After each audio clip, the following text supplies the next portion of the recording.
In this first video, we'll look at how to hold your left hand and your right hand. Getting your hand positions correct means that you can really work on your fluidity and tone and eventually speed. So we're going to place the ring finger about an inch diagonally from the bridge. You're going to push down through the tip of the ring finger onto the banjo skin. With the right hand, your thumb is going to come all the way back at a right angle to hit that fifth string. The fifth string is the one closest to your face, the first one is the one closest to the ground. So your thumb is going to come all the way back. That means that you can twist your wrist down. So relax your shoulder and allow your right wrist to twist, to just drop to the right. Then you put the ring finger down and it sits on the skin, holding the whole hand up. And to start with, you want to build dependency on the right hand ring finger. The little finger can sit either on the ring finger or it can poke out, whatever you find easiest, on or poking out. If you have this twist in the right hand, it means that when you pick the strings with your index finger and your middle finger, you'll get a good tone because they will be striking the strings at a 90-degree angle.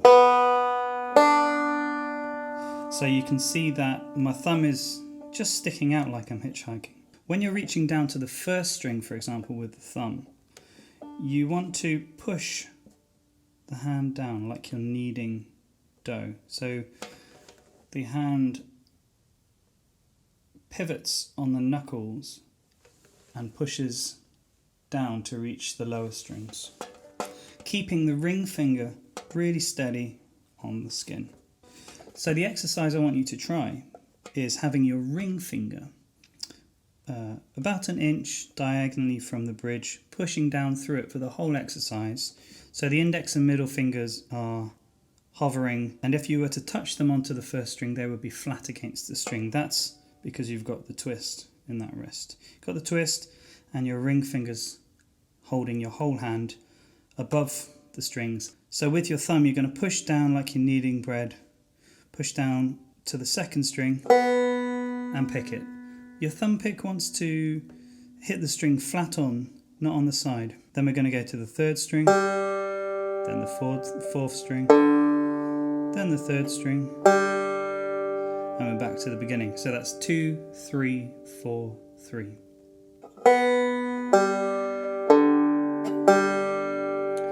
So doing this exercise, you want to focus on keeping your right hand ring finger pushing through the skin and keeping your little finger out of the way. If your little finger comes down and touches the skin, take it off straight away because you don't want your hand to revert back to resting on the little finger. So we're going to go 2, 3, 4, 3.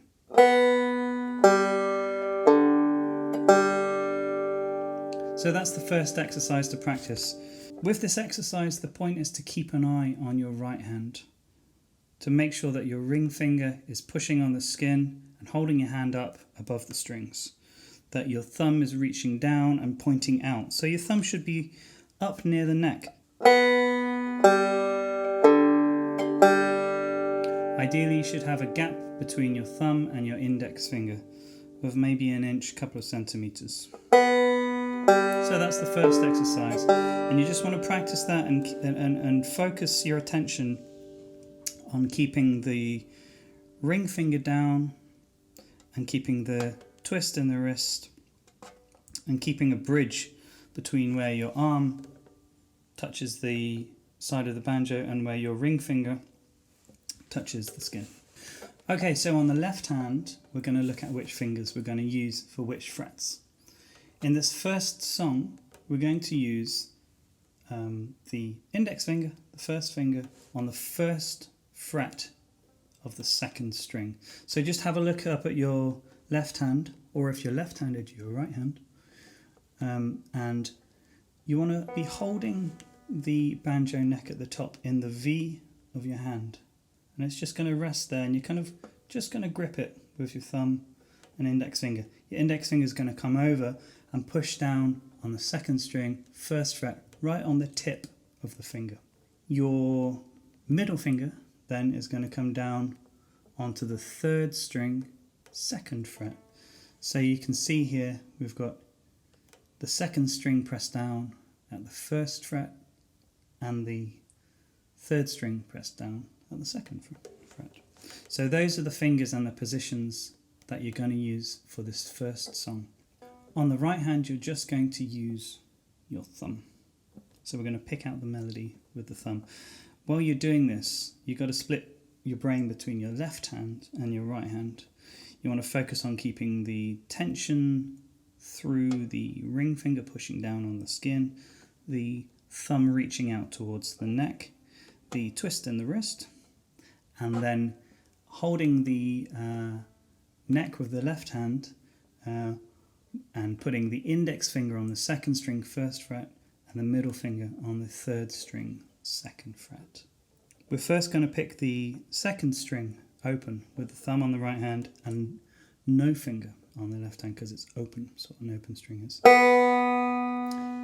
Now I'm holding my fingers out just to demonstrate that that's an open string, but in reality you want to have those fingers just hovering above the positions that you're going to use. So it won't look like I'm pushing down. When I push down, there'll be a very minute movement. So you want to hover them just a couple of millimeters above the string. I'll leave my hand open so you can see when I'm doing the open string, but you want to have them hovering above the strings. So we've got open 2nd string, open 2nd string, 1st fret 2nd string, 1st fret 2nd string. You can hold that finger down, open 2nd string, open 2nd string, 2nd fret 3rd string, 2nd fret 3rd string, open 2nd string, open 2nd string, 1st fret 2nd string, 1st fret 2nd string, hold it down, open 2nd string, 2nd fret 3rd string, open 3rd string, open 3rd string. I'll do that again without talking over it. 1, 2, 3, 4.